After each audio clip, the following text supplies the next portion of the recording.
Welcome to the Acquivore podcast, episode 2. My name's Don Mansfield. I'm here with Jennifer Townsend, and today's topic, prescribing statement of work language. Is that an evasion of DoD clause control policy?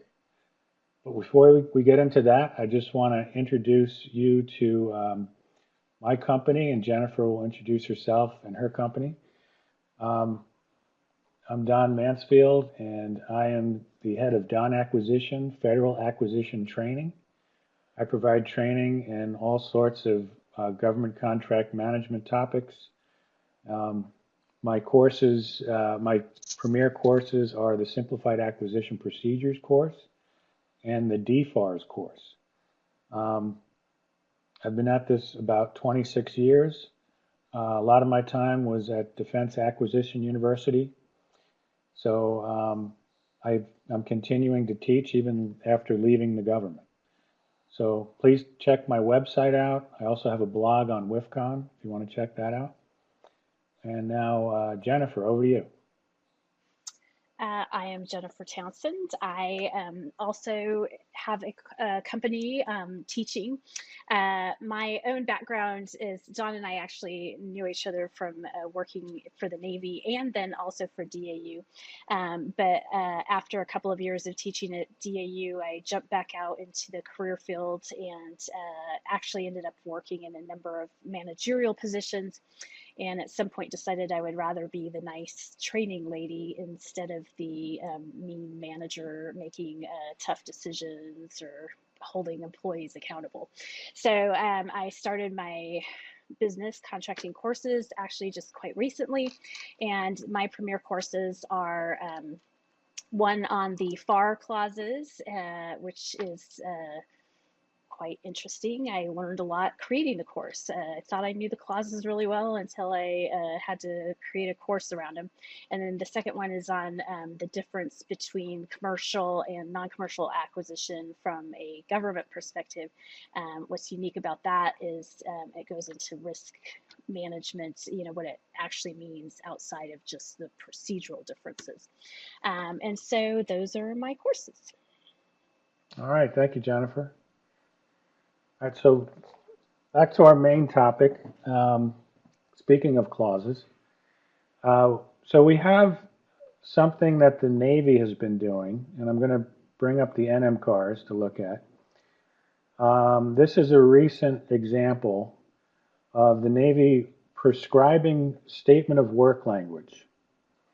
So recently they implemented their trademark policy through adding this to the NMCARs, and it says contracting officers shall insert the applicable language in the statements of work of new solicitations, contracts, and task or delivery orders that are part of acquisition programs. And then when you, in the rest of the paragraph, it has that type of trademark rights in it.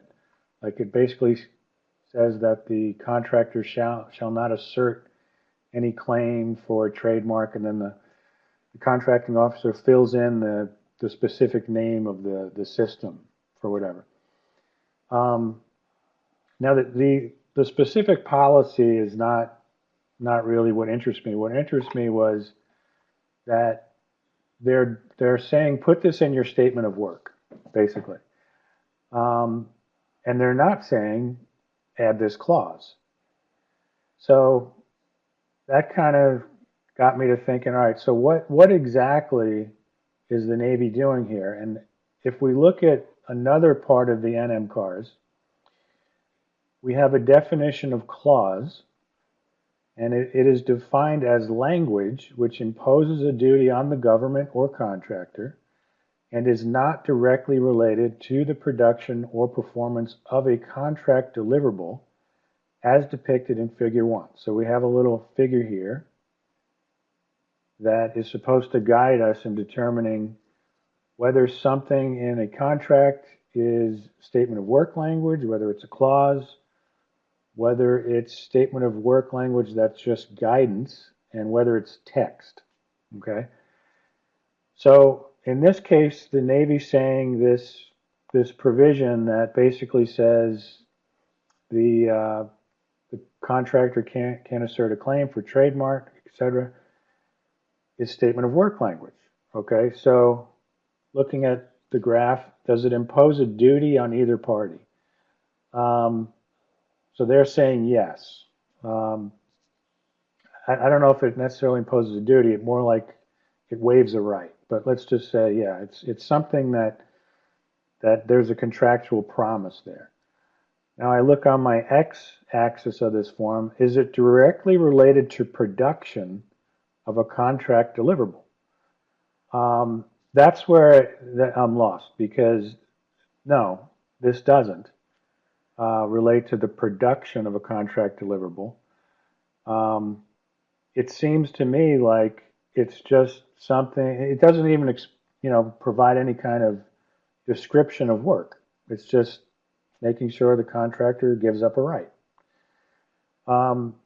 So there's other examples of this in the NMCARs.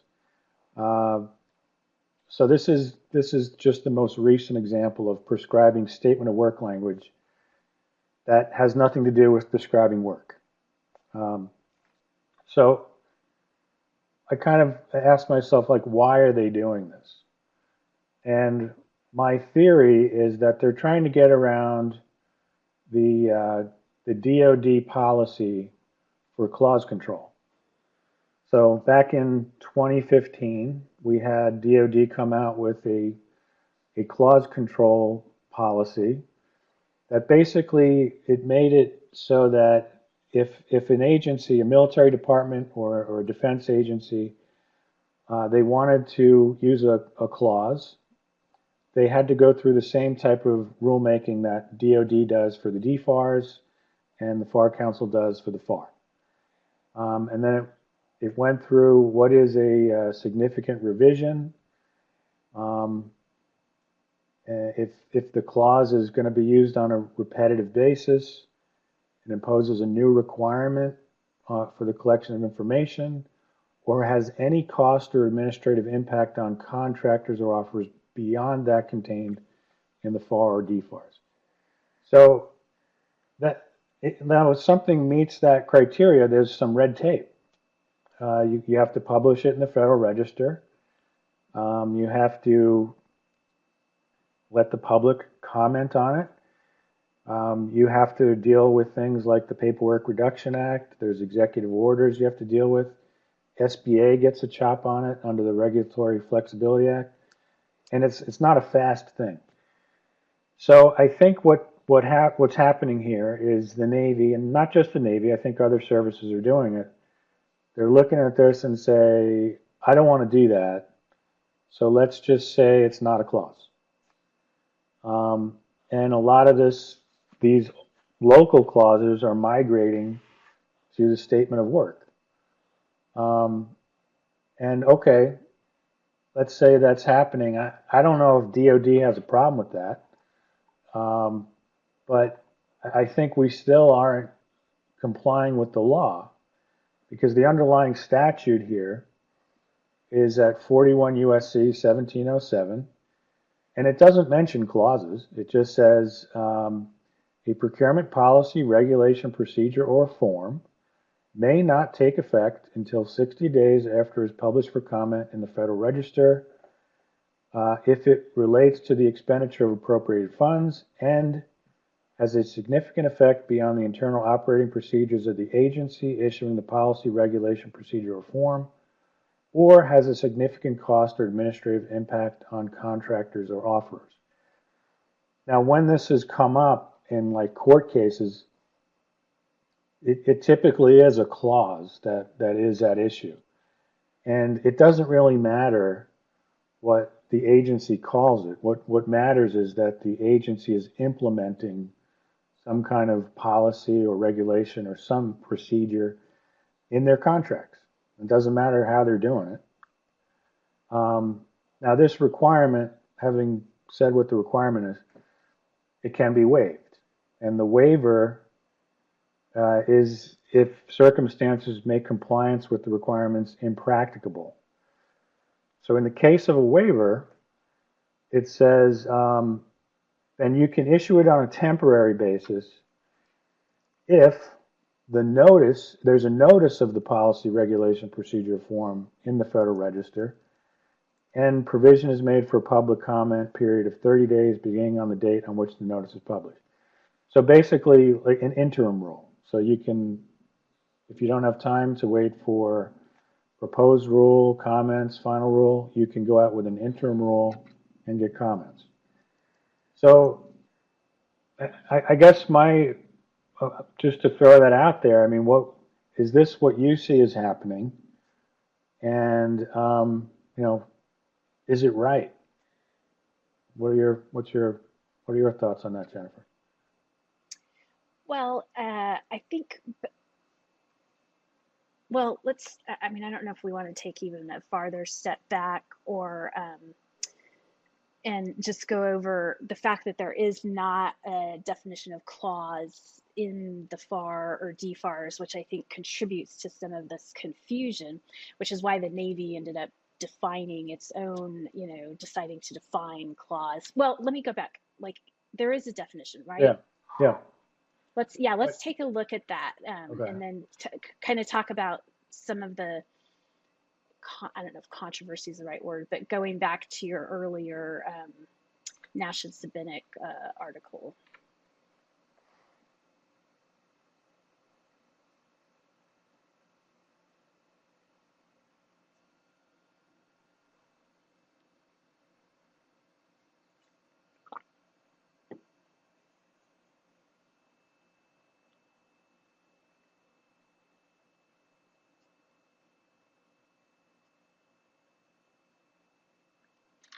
Sure. So means a term or condition used in contracts or in both solicitations and contracts and applying after contract award or both before and after award. So that's, as that term is used in the FAR, that's what that means. So I think what the Navy's doing is just giving a little more granularity there on what to distinguish between terms and conditions that are related to the contract and to related to the production of a deliverable and those that are not. Yeah, and just and you could probably describe this better, but there is a very interesting WIFCON thread on this topic that it's quite lengthy, and I believe it was someone had popped in and with the question of, hey, WIFCON people, can you share some language that you've used in the past to cover, I can't even remember what they wanted to cover. It was some kind of contractor employee training situation, I think on sexual harassment or something. Yep. And a couple of people responded, and this is the part I thought that was quite funny, is someone said, well, how about a blurb that says XYZ? And then Don, being Don, came in and said, well, what's the difference between a blurb and a clause? And then it, generated all kinds of discussion. But I think the underlying concept was, do you want me to pause while Nick joins us? No, it's okay. Keep going. Okay. And so I think the underlying concept of that whole discussion, and again, Don can correct me because he was definitely very involved in it, was that there is some confusion about what was actually meant by clause. Because at some point, I think Vern Edwards popped in and said, well, are we suggesting that we publish statements of work? And, and so there was some confusion. And I think that was kind of the agreement at the end, is that there should be more clarity on what exactly is meant by clause. Because if you read that definition there in the FAR, it's a statement of work could actually fit that definition for sure, but surely they didn't mean to publish every single statement of work for public comment, or maybe they did, I don't know. I'm not sure that that's not a bad idea, especially with some of our more recent very confusing statements of work, but it would make an already slow process much slower if we were in fact publishing at least statements of work. Yeah, I hear you. But I don't think that that word is ever used in the FAR to refer to a statement of work. Um, so, yeah, I think a statement of work could meet that definition, but whenever that word's used in the FAR, it's referring to a specific text in the FAR that is to be inserted in solicitations and contracts. Well, and I think that's what leads to some of my own, at least experience or comments, because I think as Don, did you publish your paper, by the way, the paper that we're Which one? discussing? Not The yet, one that, but you can okay, talk so about it. Don has it. Yeah, Don has a paper that he's preparing to publish, and in it he asserts, I believe correctly, that there hasn't really been any published clauses, agency clauses, local clauses, certainly not within DoD. And there could be some underlying reasons for that, which we can talk about shortly.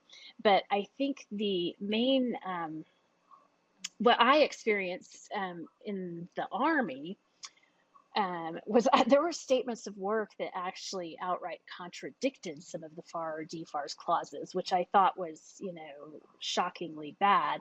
But these were statements of work that had been used for, in some cases, 20 plus years. Mm-hmm. And so, I was trying to have this dialogue of, hey, we need to kind of revisit some of these statements of work because we're putting stuff in there about government property liability that outright contradicts the actual government property clause, and things of that sort. And in the context of this, I brought up the DFARS clause control plan out of the PG&I and was told that the Army interpretation is that a clause is only what's in FAR Part 52.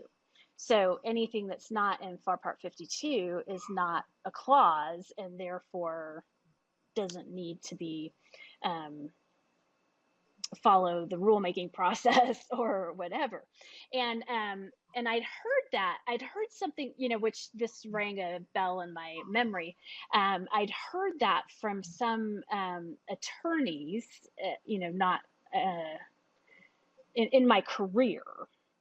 I'm trying to go back to who it was, but I can't remember exactly who it was. But I had heard some attorneys. I think it was when I was working at DAU, and it was like off topic to the main discussion I was having with these attorneys. But I remember one of them saying, "Oh, well, that clauses are only what's in FAR Part 52. The rest of it would be like statement of work language or."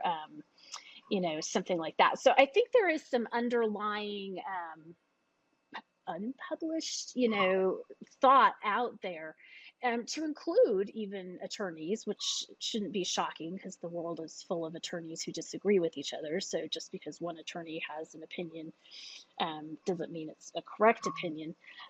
But I think that there is some confusion about what a clause actually is in the context of the FAR or the DFARS.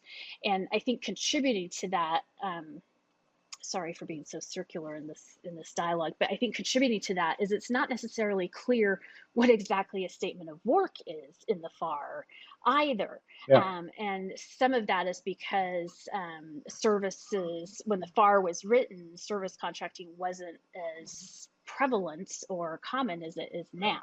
So I think that that's part of what contributes to that confusion is, a statement of work isn't necessarily clearly defined. Other than it's delineated from a performance work statement in the context of performance-based, but then you also have this clause, which is reading the definition there, it is broad enough that a statement of work could in fact fit into that. Now, I agree with Don in the context of the rest of the regulation, statements of work doesn't necessarily fit into that, but it's not clear that anything outside of FAR Part 42 fits, or not 42, FAR part 52 fits into that usage either, if that makes sense. Yeah. Nick, you I following am. Thank along? you for letting me join late. I appreciate it. That's And okay. I will just add that I think this whole conversation, and I have read your draft paper, I think the whole conversation is interesting from a theoretical or purist point of view. But I'm telling you, from a contractor point of view, they will be all over that statement of work and looking to comply with it. And in a response to a solicitation, they'll be doing compliance matrices, and everything in that statement of work will be dissected and bisected, and people will figure out what they think it means, and they will work really hard to comply with it, or at least to convince the source selection team that they will comply with it. However, Right. comma, So, section I, nobody reads section I but you and me.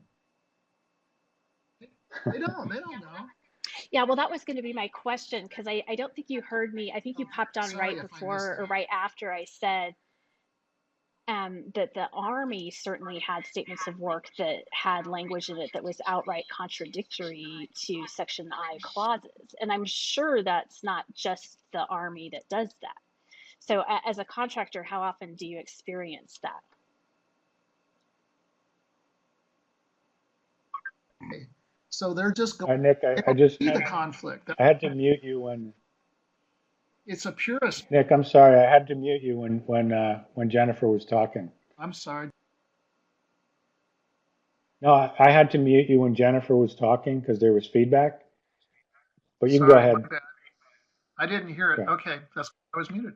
Anyway, I mean, I think that's my point, Jennifer, is that contractors tend to not read Section I. I think it's terrible practice. I think they absolutely should, because that's as much of the contract as anything. But they don't, as a rule. So they're all over the statement of work. So the contradiction you speak to is not apparent to most people. It's just not. I'm not saying that's a good thing or a bad thing. Everyone should read the whole contract. That's kind of the deal, but they don't. And I would say that 90% or more of a contractor's effort, especially pre-award, is to take that statement of work apart and totally understand it.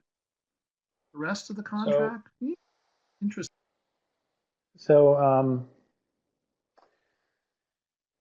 but shouldn't the statement of work describe the work and not have, what used to be local clauses in it? Shouldn't that be the way it is? Is that a trick question? Of course, it should describe the work and not have clauses in it. Okay. But contractors don't difference the way you and Jennifer do.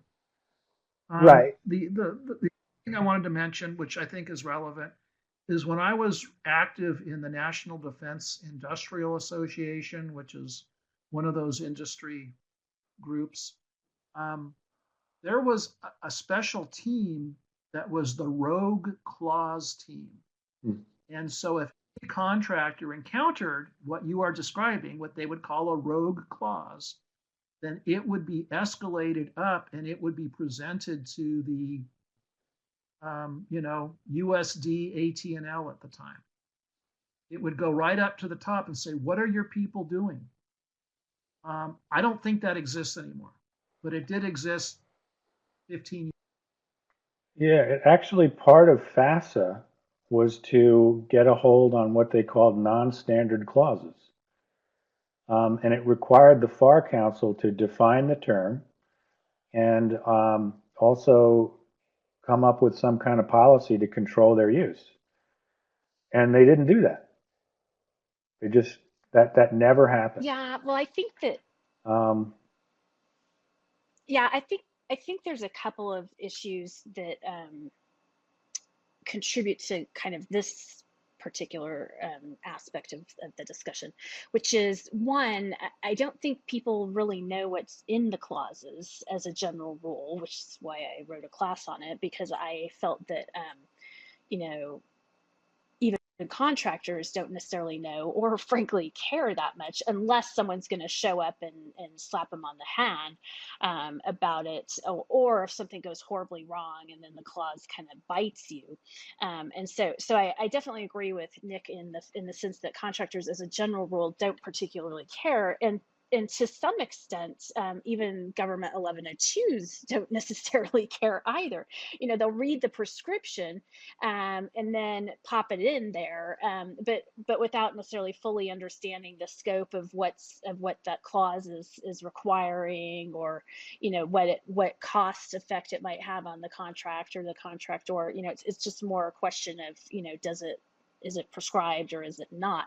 So I think that's part of this underlying issue. I think there's a couple of other issues, which is I think there is confusion about the difference, frankly, even the difference between a clause and a provision, because certainly when the rogue clause, the facet, like let's get rid of these rogue clauses, came about as a workforce participant, I witnessed the trashing, more or less, of a large number of provisions that I thought were extremely valuable.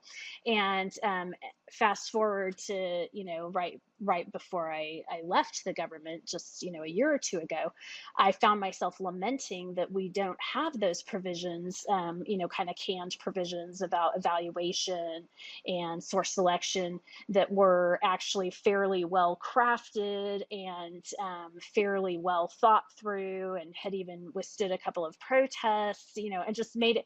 I felt that they were much more clear even to industry than some of what an 1102 that had been working for 5 years just wrote off the top of his head as a provision. And so I think that there was some confusion, and this is where I go back to, I think there still is some confusion about what clauses were we trying to get a hold of. And I do admire the Navy's attempt, and I'm sure Nick has looked at it also.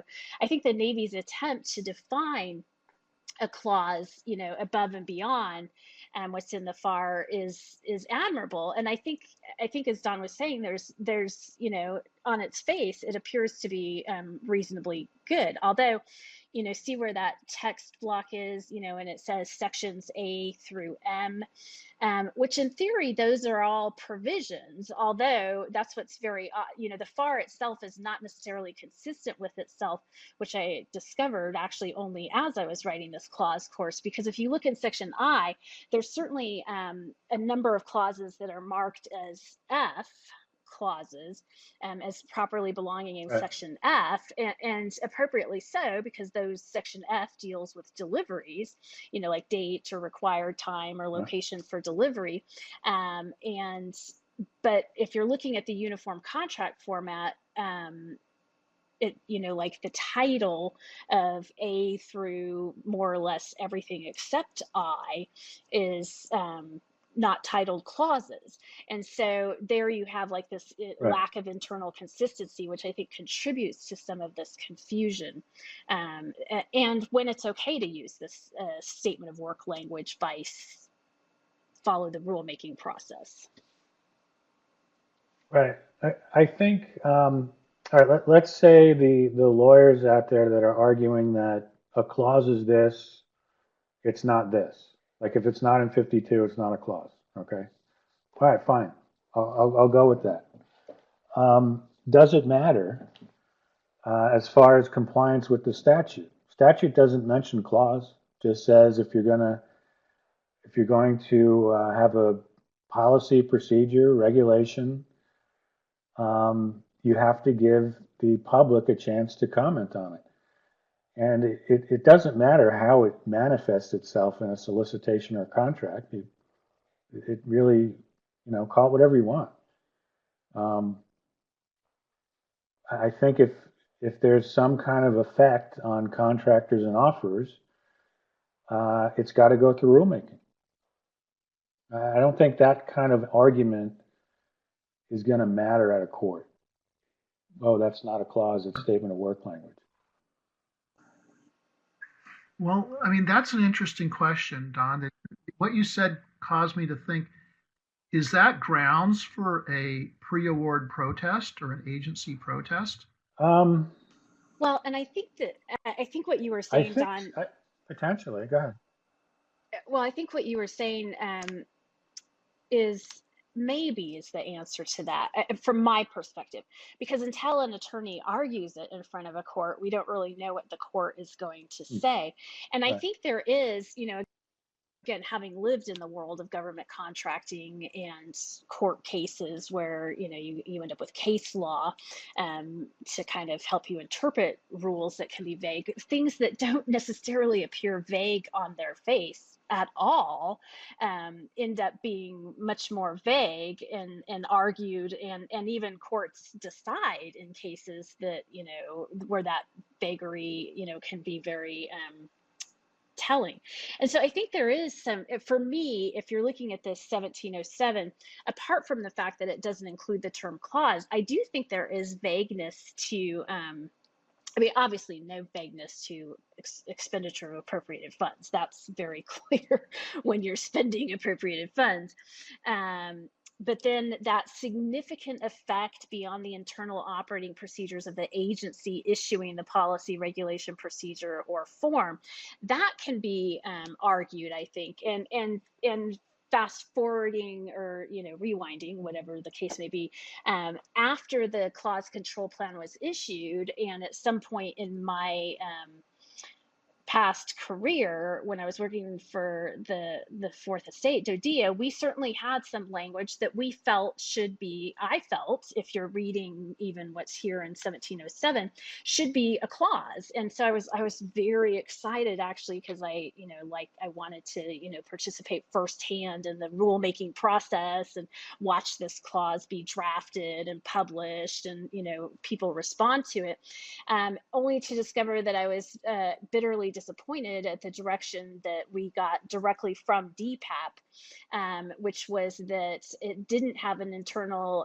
or a significant effect beyond the internal operating procedures of, and in this case they were calling DODIA like its issuing agency.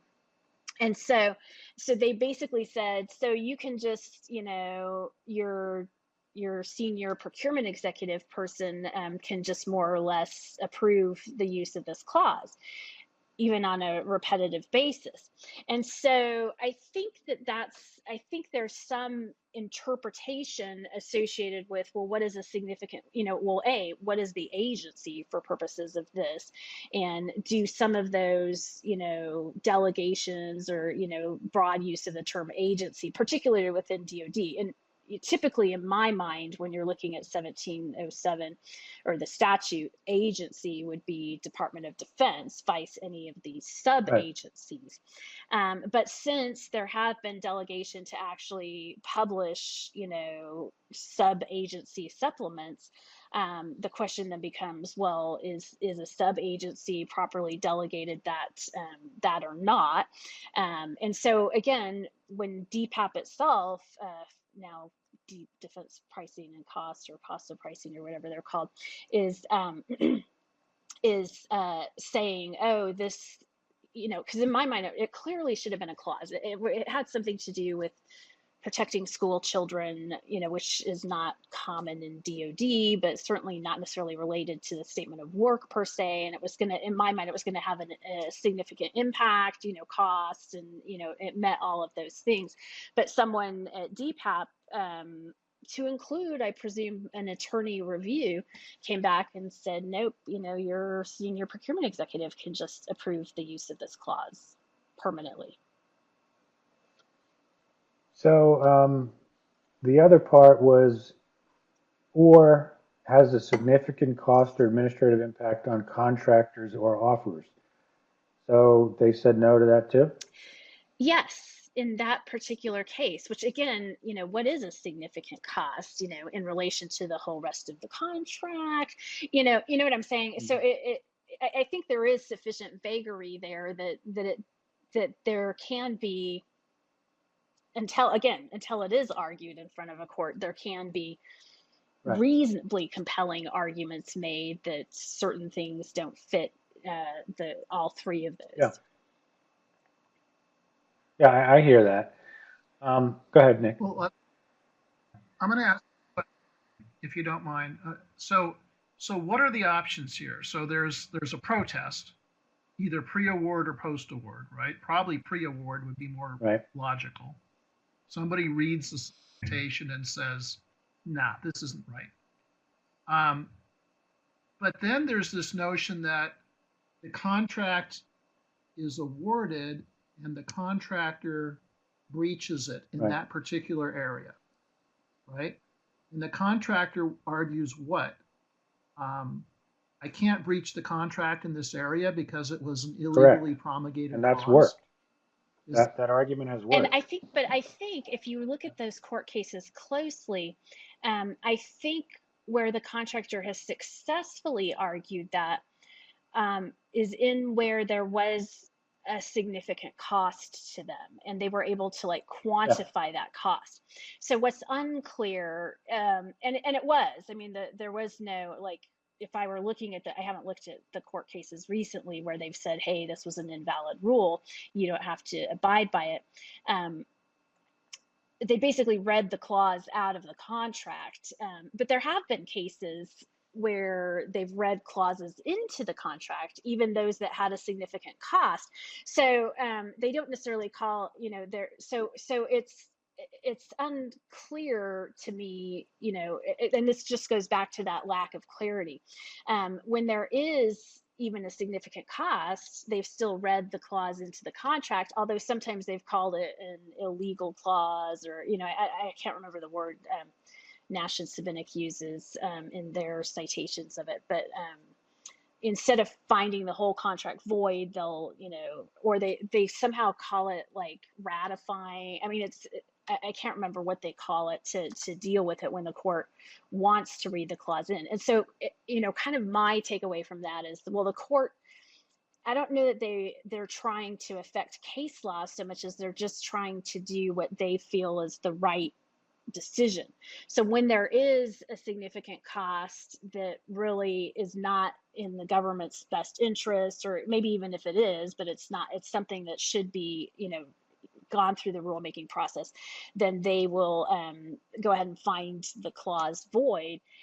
But when there is a significant cost, and it definitely is in the government's best interest, but they kind of allow some way for the contractor to, issue a claim, or, to be made whole, or at least partially whole as a result of this clause that didn't go through the rulemaking process that should have.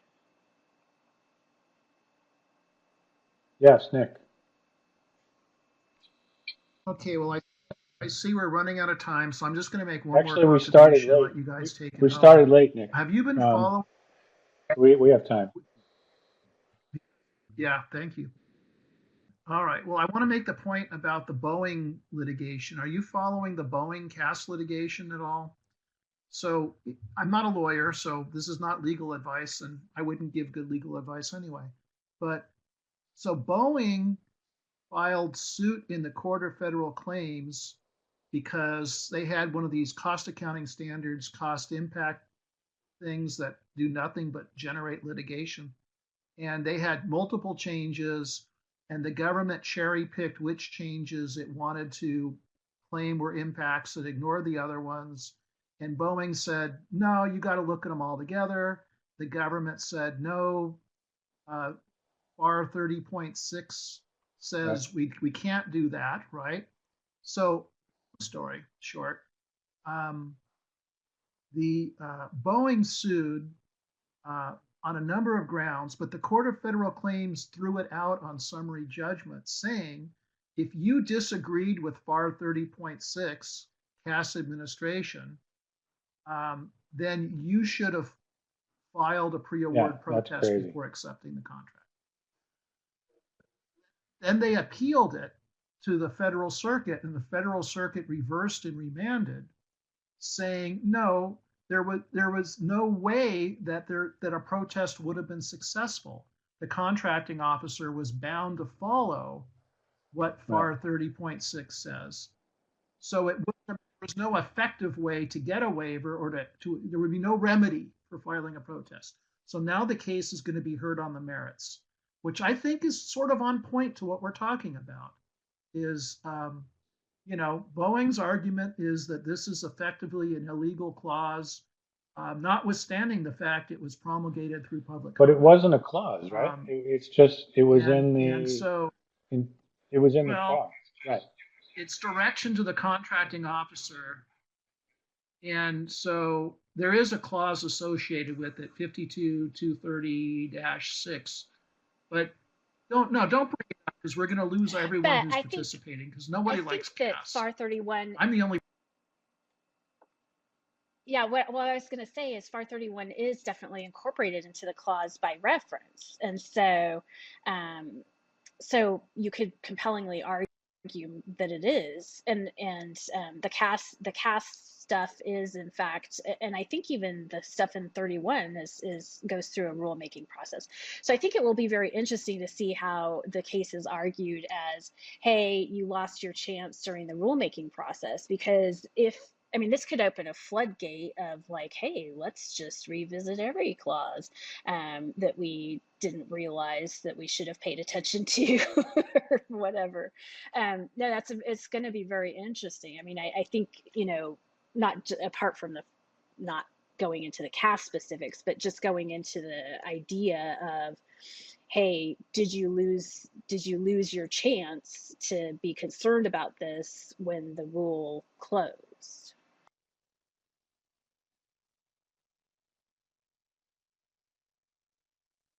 Yeah, the key point, the Federal Circuit made the key point is when there's no remedy, if you were to protest, then a protest, you can't hold the contractor accountable for filing a protest. Right? So then you had to say, well, did Boeing suffer financial harm? Yes, Boeing did. They claimed it was an illegal exaction. That's the word. Anyway, it's interesting to me because it's what remedies does the contractor have? Again, going back to my point is most of them aren't looking at the clauses. They're looking at the statement of work, and all the technical people and all their geniuses are trying to figure out how to comply with the SOW. I don't know. Yeah, I absolutely agree with that. Although I do think that there is a case of, well, and I think this goes back to I guess what I want to say is this underlying issue of, are government contracts in fact adhesion contracts? And from a legal concept, is it a contract of adhesion is one that is definitely very one-sided. And I think that in the past, when people have tried to argue that, the courts have come out and said, oh, well, they're not really adhesion contracts because in negotiations you can do this. And I think it's a related concept of, well, is it really an adhesion contract if you could protest it and successfully get the clause waived? But I think that's really, there's no way. I mean, if someone protested one of a solicitation on the basis of a published and approved FAR DFARS clause that is mandated, they would just kind of lose out on the contract, because I just don't see the government saying, oh, well, let's revisit this clause, because that goes back to, nobody has the authority to do that when, especially if it's been published and gone through the rulemaking process.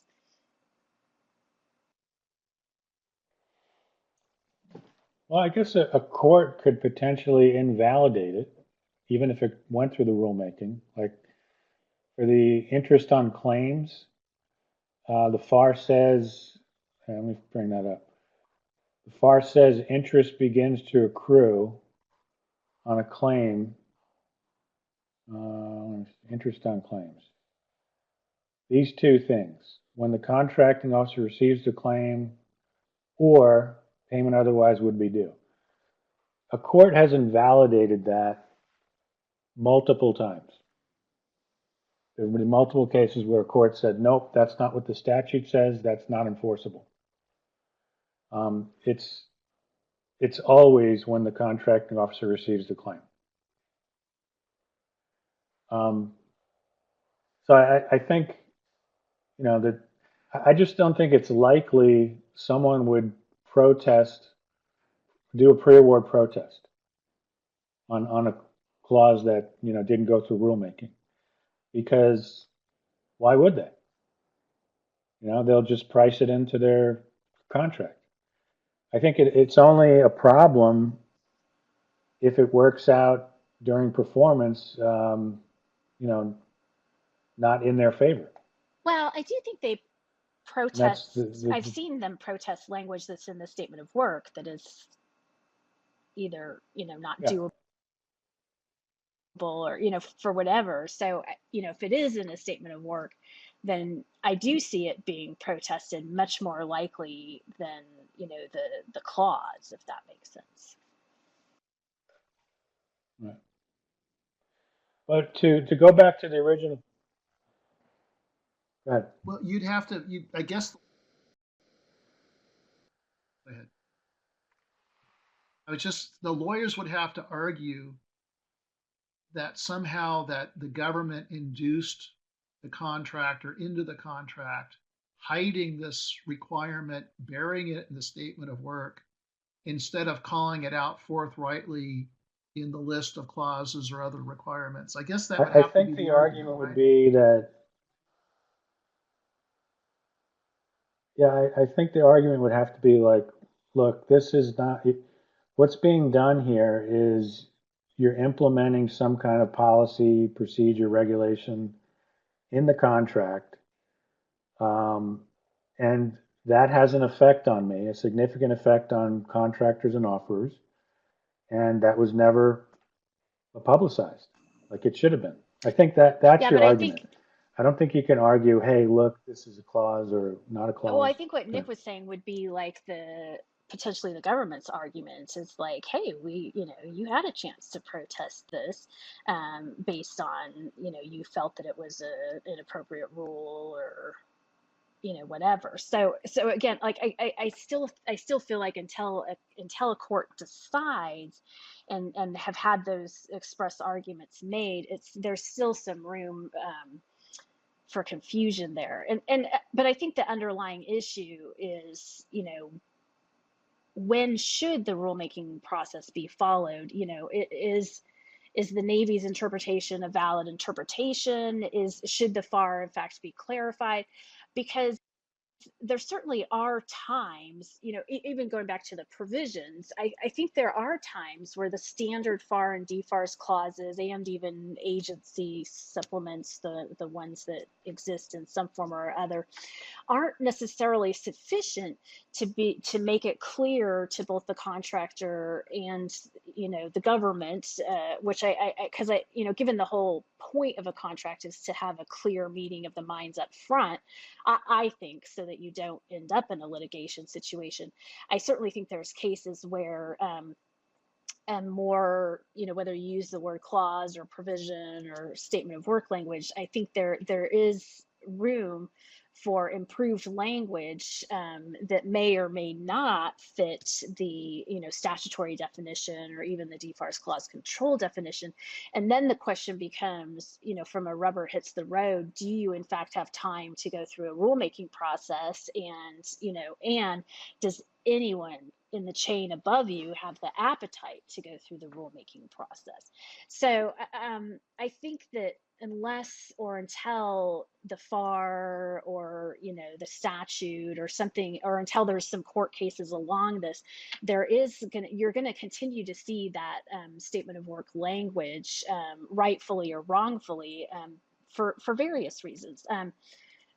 Which brings me to one of the points that I was striving to make, with Dawn actually right before we started, which is that I think, like I was very anxious to follow the rulemaking process.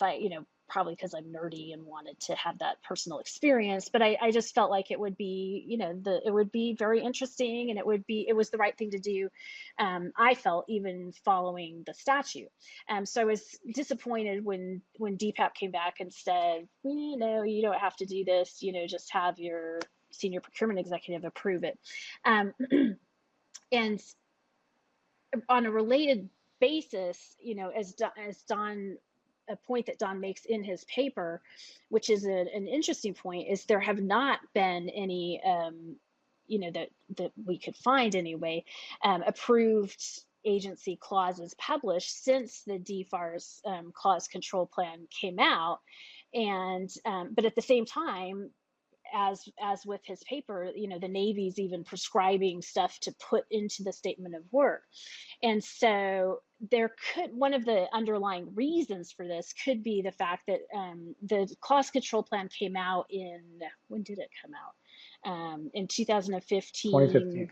It was published, and I can't remember exactly, because I was working in the field, so I paid far less attention to dates and stuff. I just was like, oh, there's a clause control plan now.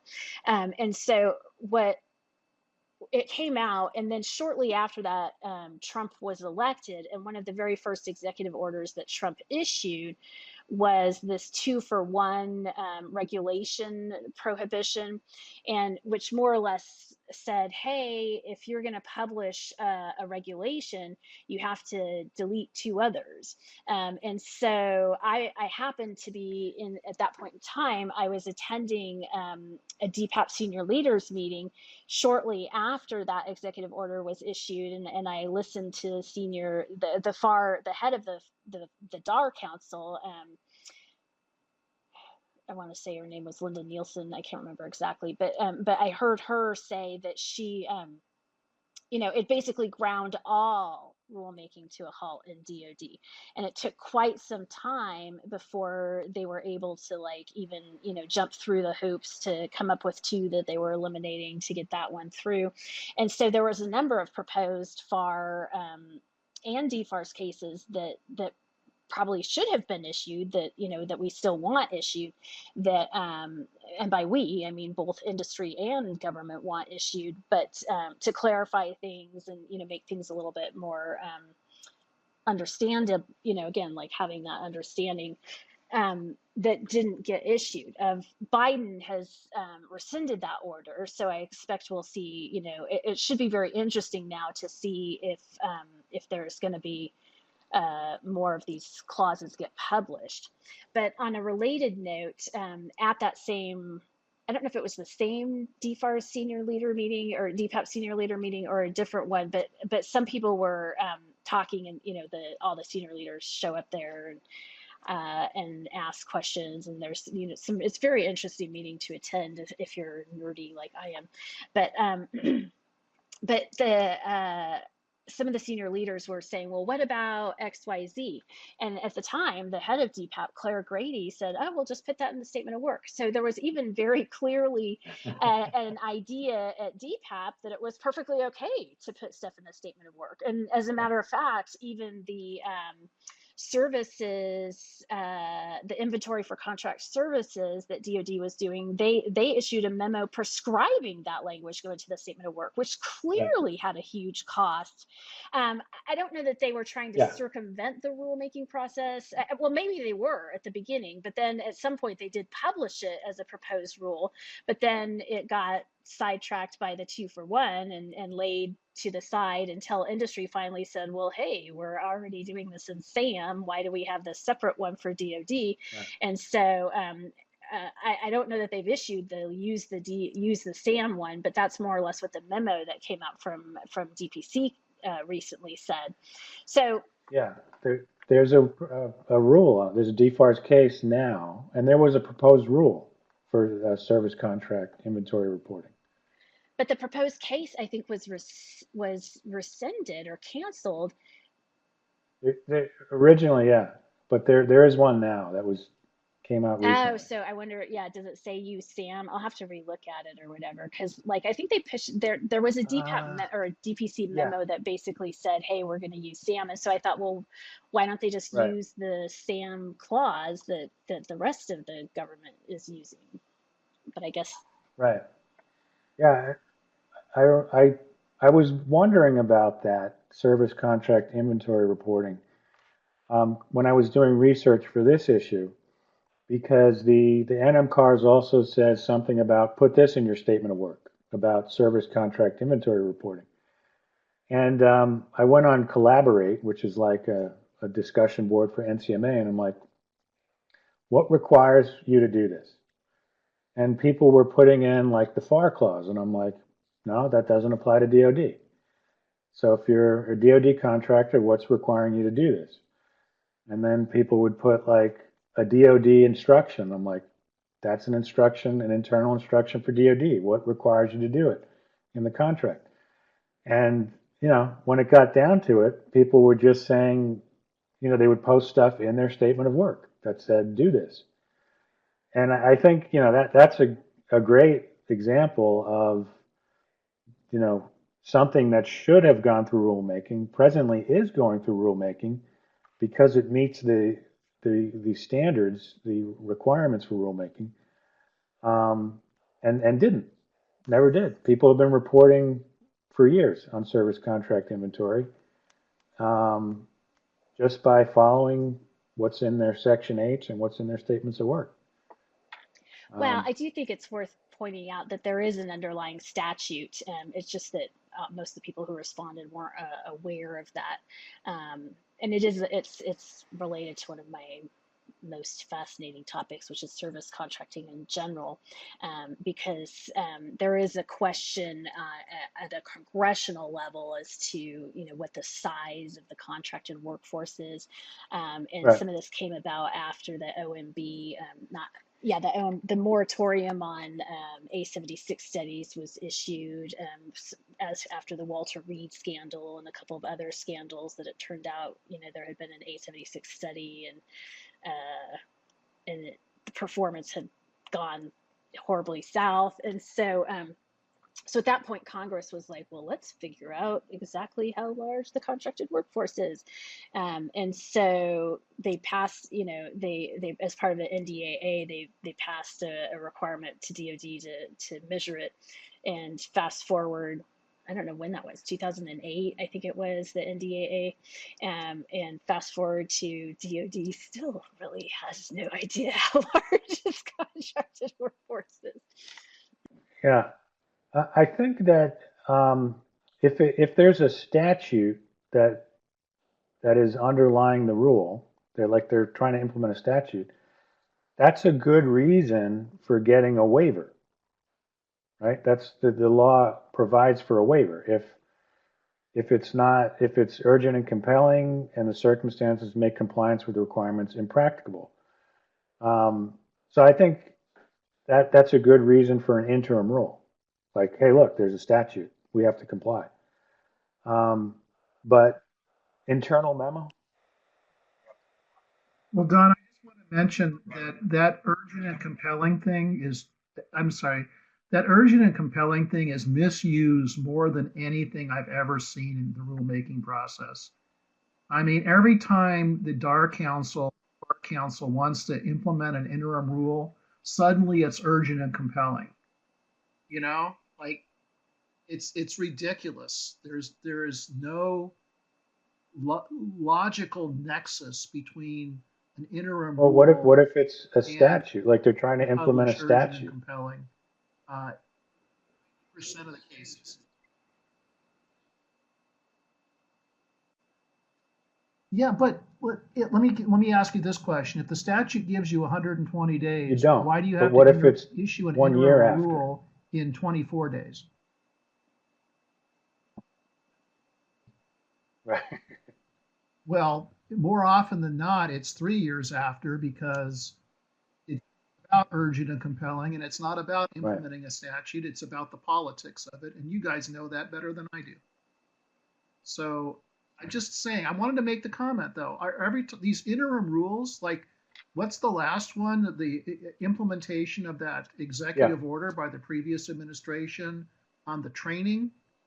That suddenly was an interim rule and a class deviation, and then like 15 minutes later, it was rescinded because there was a new administration. Uh-huh. I think there was also, in fact, the whole PG&I think can be argued was an attempt to circumvent the rulemaking process.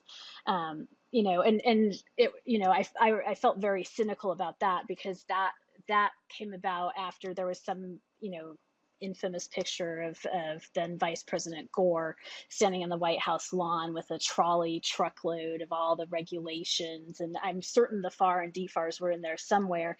And so there was this edict to reduce regulations by, I can't remember how much it was, 20% or 25% or some targeted percentage. And so in order to meet that edict, we just went through the DFARS and took out the stuff that we thought wasn't regulatory in nature and put it into a separate document called the Procedures, Guidance, and Information. And then we declared victory, and I'm sure a number of people got promotions out of that. And then but in reality, nothing really went away. It just moved from the DFARS to a separate document. And from a rubber hits the road standpoint, it makes it even more difficult because now you have to look at the FAR, the DFARS, the PG&I, and then any additional agency supplement that you have to make sure you're getting all the regulations. But it also took the commenting, which I think eventually people started, I'm not sure what they published that's in the DFARS PG&I now, but initially they weren't publishing any of it. And I think Nothing. I think Nash. Nothing gets published. Yeah, in the PGI. Nash had made an article. I think it was Ralph Nash had made an article, made the point in an article that this was potentially very worrisome for contractors because stuff can be put in there that could have a huge cost or come back and bite you, and there's no chance to comment on it. You have to kind of wait for the court case type of a thing. So basically,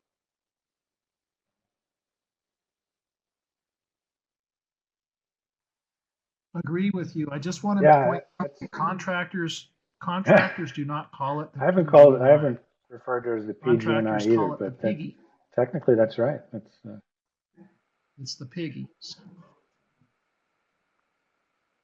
So anyway, yeah, the big concern. Well, at least they're published. Well, not in the Federal Register, but at least they put those on their website. Big happens to you, right? Yeah. Yes, you can get PGI cases. Do they? Do you know they? Are you sure that what's on the website is actually what? I know you can. I think that is accurate and current. What so I'm going to go to DFAR, Defense Acquisition Regulation System. Mm-hmm.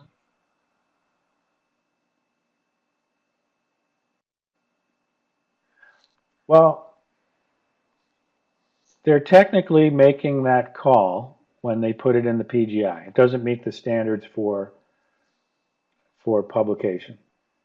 So at least they're doing that. But I think the bigger problem is like once you go below the DoD level, there's just no compliance. And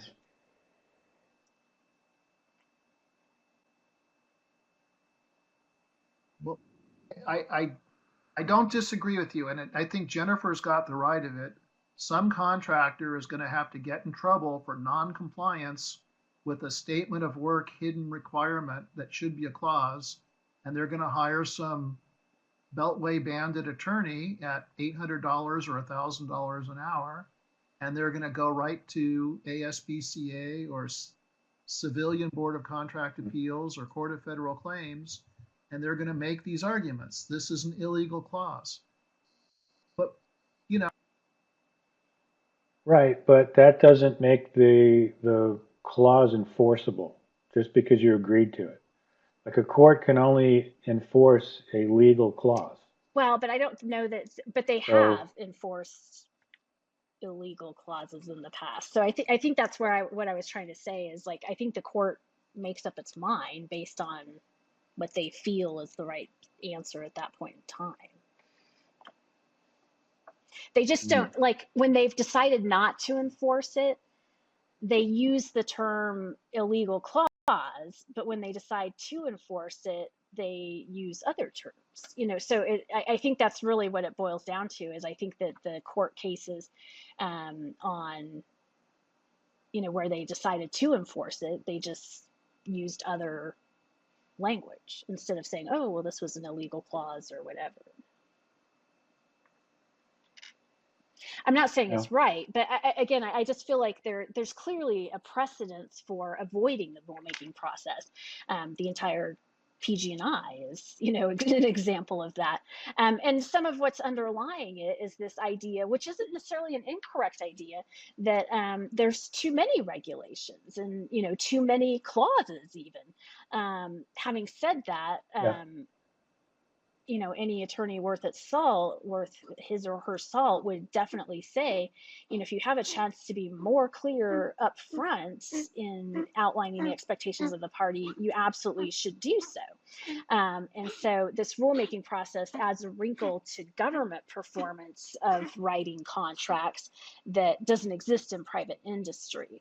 And so I think that's where, I think that's why you have this, because the government, in the world of government contracts, nobody wants to go see the contracting department. They would rather just skip, entirely that whole process. And they perceive most 1102s as non-value added roadblocks, as opposed to, someone who's really looking out for them and their best interests. And if that non-value added, perceived non-value added 1102 then says, well, hey, let's publish a rule and take even longer, it's just going to go over like a lead balloon on both sides of the fence. And so that there certainly is, and I think that's part of why there is this plethora of, statement of work language. It becomes concerning when it's very repetitive and it's the same language and it clearly should be published. And I think that there is a chunk of things that fit into that category. But again, as to the appetite, especially now that you can get rules through the Federal Register at a larger or faster pace, it remains to be seen how many of these get published and go through that process, or if they'll just keep using the statement of work language excuse. Yeah, I'm not holding my breath on that. I think the trademark one that the Navy put out, shortly after that, DOD came out with a case for that. So maybe, I don't know, maybe DOD will take on that workload. Well, generally speaking, that is a lot of what happened during the FARA-FASA years of, trying to reduce the number of clauses, is they discovered that if a clause was worth having by one of the Army, Navy, or Air Force, that it was probably worth having at the DoD level. And in fact, there's some clauses that I'm certain have their origin with, previous SPAWAR clauses that we used, on protecting, third-party contractor data and things of that sort. So, so there certainly is a precedence for that. But again, the effect that this 2-for-1 executive order that's now been repealed has had on this publishing process is unclear. And I think we'll have to wait a couple of years to see how that works out.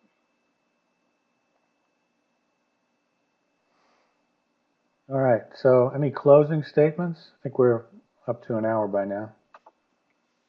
Well, for me, oh, go ahead.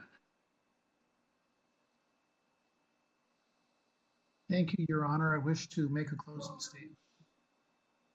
I'll make it quick, Jennifer, and you can have it. This is kind of a purist contracting officer discussion tonight, right? This is all about clauses versus statement of work and promulgation and publishing, and it's important stuff. But it is the people who care about this are not the program managers. And I think I guess I kind of also think it's an issue with a non-traditional government contractor. Like it doesn't work the way it says it's supposed to, right? Like the law says you're going to get a chance to comment on clauses that show up in your contract, and you don't. And I think, that's not going to attract people to do business with the government. Now you have to where do I look now? What's going to pop up next that I have to comply with? They're not being transparent with me. So I think, it's not democratic what's happening, and I think that's not good. Like, if we're trying to attract people to do business with us meaning the government. For me, I agree more with Nick. I do think this is more of a purist contracting officer discussion, even though it could be having, it's very unclear what negative impact it's having on non-traditional contractors above and beyond the entire process having a negative impact on non-traditional contractors, because it is a very daunting process. Even getting registered in SAM, which is required by contract clauses, but it's not crystal clear how to do that. Even it's just one of those things that, having worked for the government my whole career, it was fairly obvious to me how to register for SAM, but I can imagine if I never worked for the government and wanted to do business for it, that's not something that would be clear at all. And that's why there's whole businesses that have made businesses out of helping people register in SAM and understanding contracts. But I do think, apart from the fact that it is purist, I think that some of this dialogue could be better resolved by just more clear language on what a clause actually is, and in the FAR and DFARS. And I do think this Boeing CAS case will be very interesting, because I think there will be some arguments made about, well, hey, you signed it, you could have protested, or you should have protested, or you should have commented back in the day or whatever. It should be very interesting to see unfold.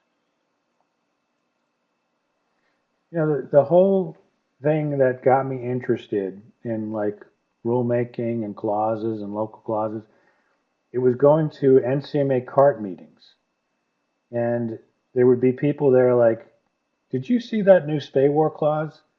I'm going to have to hire somebody just to do billing to comply with that SPAWAR. And, I just got to thinking, I wonder what the limits are on that. Is SPAWAR allowed to do that? And that kind of got me into, there is a real effect here on contractors when somebody's just kind of making their own rules. So that's kind of what got me interested in the whole issue. All right, so to answer the question that we set out to answer, I'm going to say yes. Yes, it's an evasion of DoD clause control policy. I think it's pretty transparent too. You guys disagree? I don't disagree, but I'm not sure I entirely agree, just because I think a compelling argument can be made that trademarks or trade symbols are related to the work itself. But that's a entirely different discussion, if that makes sense. But Yeah.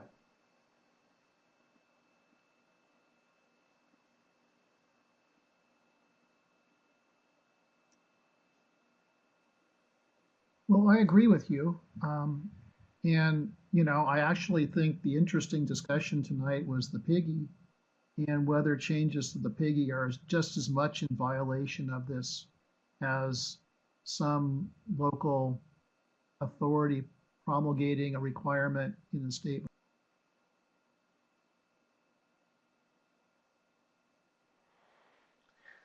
All right. Well, I'm going to end the podcast there. Thanks everyone for joining us, and we will see you